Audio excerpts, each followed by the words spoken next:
to you guys about the importance of marketing research. How many of you are familiar with marketing research and what it does? Raise your hand. Okay, not that many of you. Thank you. So 85% of what you do every single day, the decisions that you make, are based on the marketing that you've been fed on a daily basis.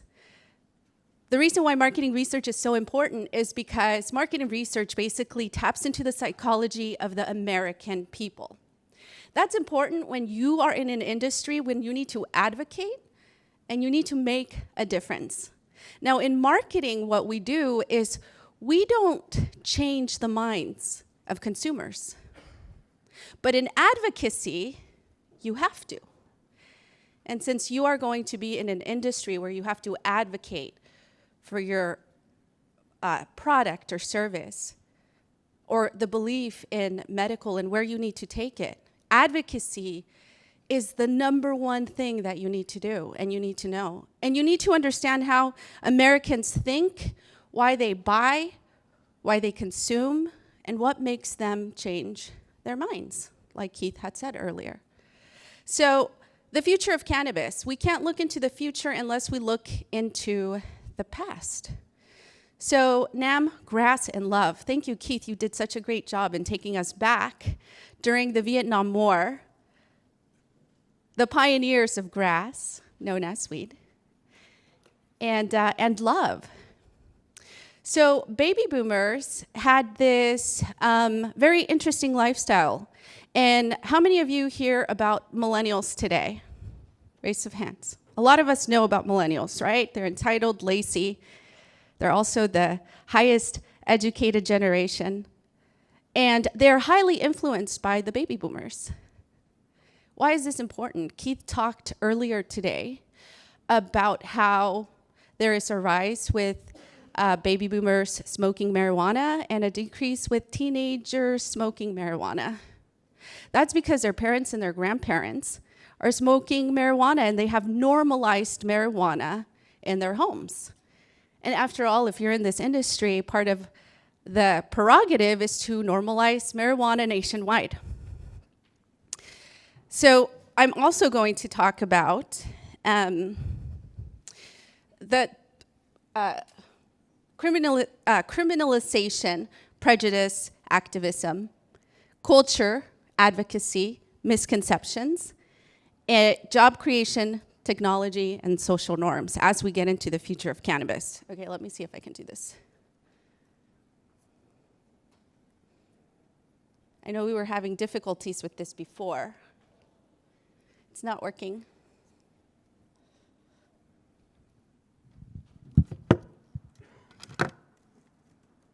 Are you guys?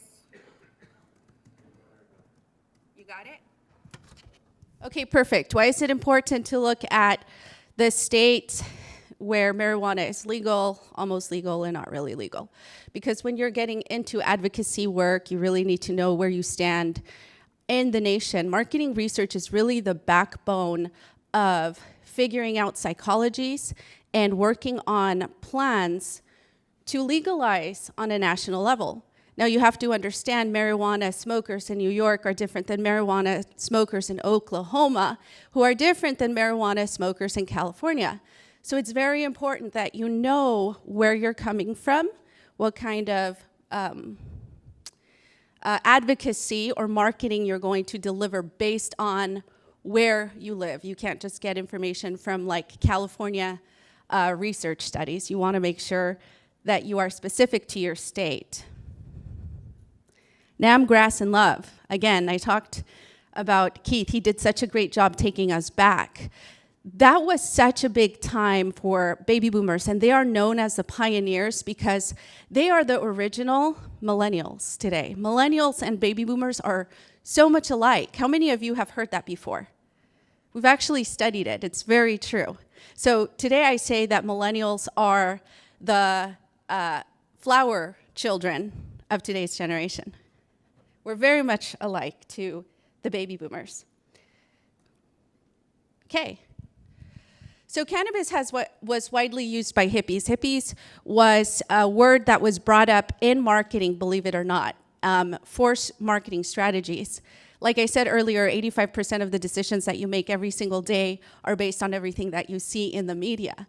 And so the word hippies was also a word that was thrown around in the media for purposes of marketing. Of course, we all know that a big majority of baby boomers smoked during the Vietnam War. Why was love so important to baby boomers? I mean, I don't know, Keith, did smoking weed have something to do in the warm, fuzzy feelings of feeling love for the world? Absolutely. So today, when we look at millennials, when we look at our future, we need to look at millennials as well and see how connected they are to the baby boomer generation. Millennials also want to save the world just like baby boomers did at one point, who still continue to, and they are one of the biggest motivators in the industry today to continue that fight, to change the world. And this is why I believe that a lot of millennials are mocked and made fun of, because they actually do believe that they can change the world. But this is thanks to their parents and grandparents. So Keith, you talked about the Detroit White Panther Party, which was really interesting. The White Panther Party started after one of the founders of the Black Panther was asked what white people can do to change, to help. And the Black Panther founder said, you can start a White Panther group. And so they did. And so they started doing the same thing that a lot of us are doing today, which is advocating, fighting for the decriminalization of marijuana, criminalization, prejudice, and activism. So we see this not just in Detroit, we see this in California. I'm from California. We see this all across the nation. Is the best way that people can change minds in politics. So if you have a politician who is against marijuana or a politician who is for marijuana, the politician who's against marijuana is going to criminalize marijuana. They're going to create systems so that there is prejudice in marijuana.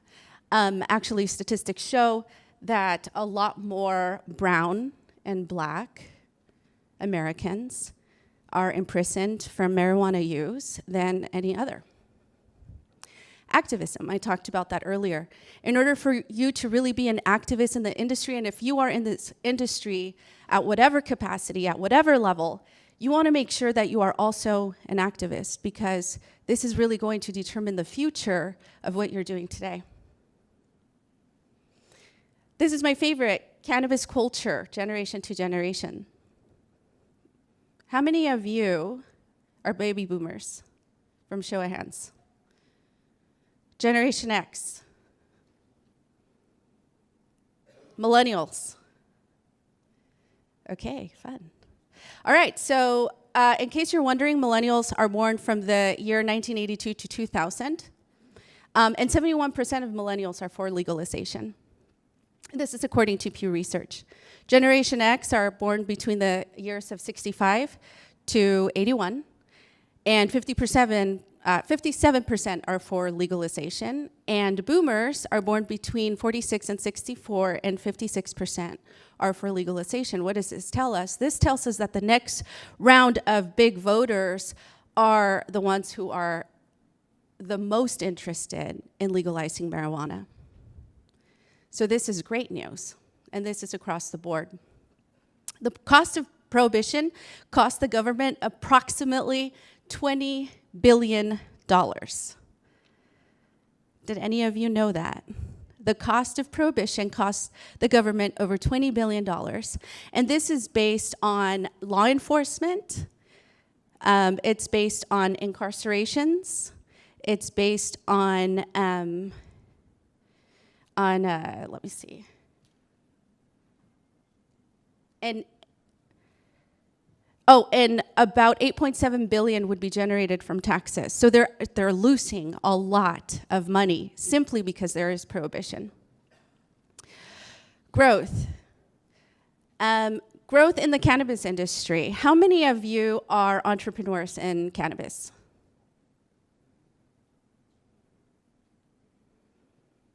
How many of you have a product or a service in the cannabis industry?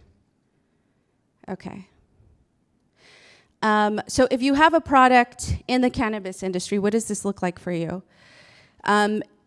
So this industry is going to grow about 28% in the next couple of years until 2021, hitting about 24.5 billion in annual sales. When you hear of that, how many of you want a little market share of that? Just 1%, right? Which is unrealistic, by the way. But so we find that a lot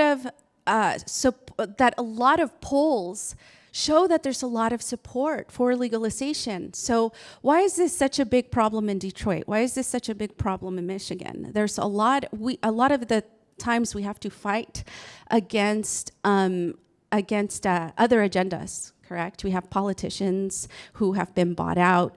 We know that.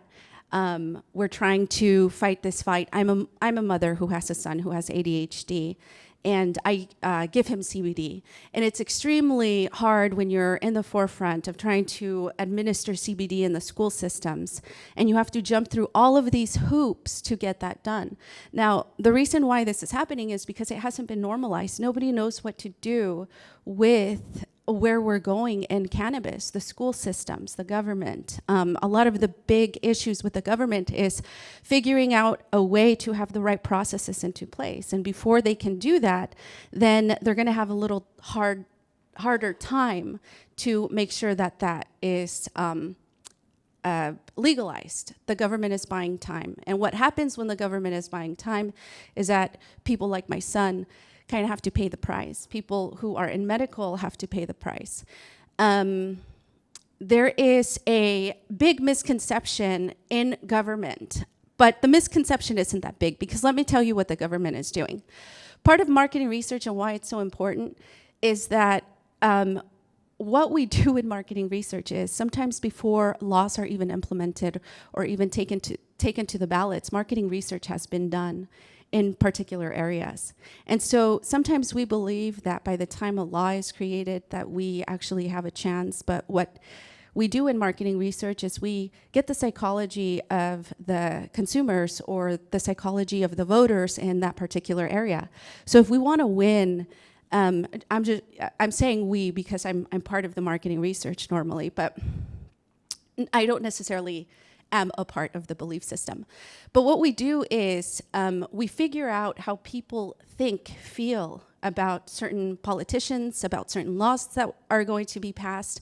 And then a strategy is created around our findings to make sure that we have the best opportunity to win or kill legislation. How many of you knew that? So by the time something has come out to the general public, by the time you're ready to vote on something, we already have information on what way it's going to go. And a lot of consumers don't know this. Why is that important for you in the cannabis industry to know that? You don't really have to answer that, but I do want you to think about it. Why is that important? Again, can I see the hands of those of you who are activists? Okay. And entrepreneurs again, business owners? Okay. So for those of you who are in business, you have to be an activist. It's just a part of the game. It's a part of what you need to do when you come into this industry. Is if you want to have job security, you have to be a part of the solution of making sure that you're going to continue to have the support from the consumers that are buying from you, the support from the government who gets to regulate you. Did I go backwards on this?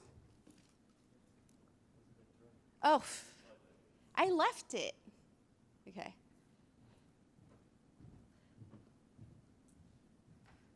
Oh, I didn't do any of this, huh? Okay, this is my favorite part. This is the last slide.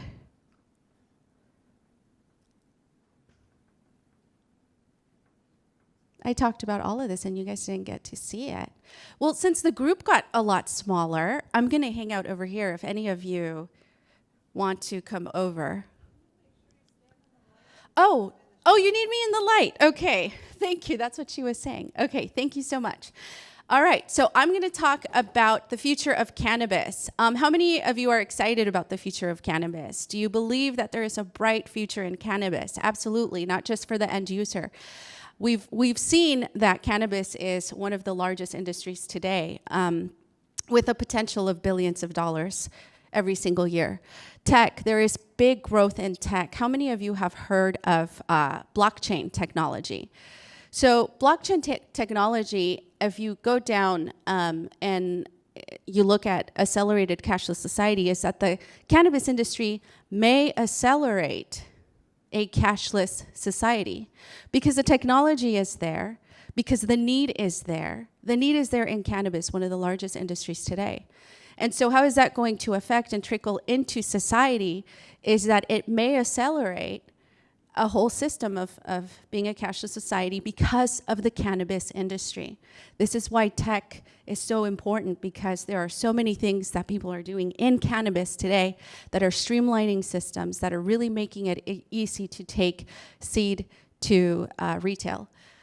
Service, apps, transportation, there are so many businesses that are going to be created because of cannabis that none of you can imagine today. These are going to be brand new businesses that didn't exist decades ago because of cannabis. What does that look like? I urge you, as my fellow cannabis connoisseurs, to really open your mind and think about that, about the way that you want to do business. But more than that, educate yourself on your consumers. Educate yourself on the way that marketing research is changing and is really making the pathways to whichever way you want to see this industry go. Politicians are doing it. Large retailers are doing it. Marketing research will introduce you to thought processes, to buying habits, to things that can possibly really accelerate you in your business, in the cannabis industry, in your advocacy. A lot of people don't know what marketing research truly is. It's really looking into the psychology of the consumer. And it's speaking to those consumers. And again, I said, in marketing, we don't try and change ideals. We find our market. But in activism, we do. We change minds. We think about the things that are important to the people who we want to change their minds. And so then we strike there. So I am so excited that I got to talk a little bit about marketing research, because I really believe that this is a very important tool that a lot of people are missing out in the cannabis industry. A lot of people don't understand how this is really actually the driving force to our whole society. Understanding numbers is important, but understanding the psychology, understanding what makes people buy, what makes them change their mind. There are many, many sick people in the United States. And when you're sick, you're open. You're open to opportunity. You're open to other options. And so thank you guys for having me here today. I'm very excited to be here. If you have any questions about marketing research, I'd love to answer them. Thank you.